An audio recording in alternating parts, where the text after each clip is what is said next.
Si os gusta la neurología y queréis formaros en un servicio joven y dinámico, este es vuestro sitio.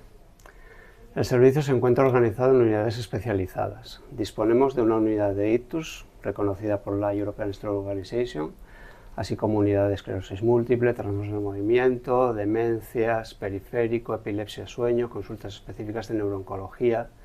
Además, en nuestro servicio, las pruebas funcionales, electroencefalografía, electromiografía y los estudios neuropsicológicos están integrados dentro del servicio, lo cual permite una formación más integral.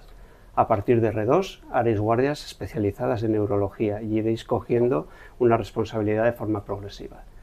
Y además, como un hospital asociado a la Universidad de Barcelona, también promovemos mucho la docencia y la investigación y os animaremos a participar en congresos y en proyectos de investigación. La residencia es una etapa vital, intensa y transformadora. Vais a aprender a ser neurólogos, pero también vais a aprender a ser médicos y vais a crecer como personas. Os vamos a exigir, pero también os vamos a acompañar.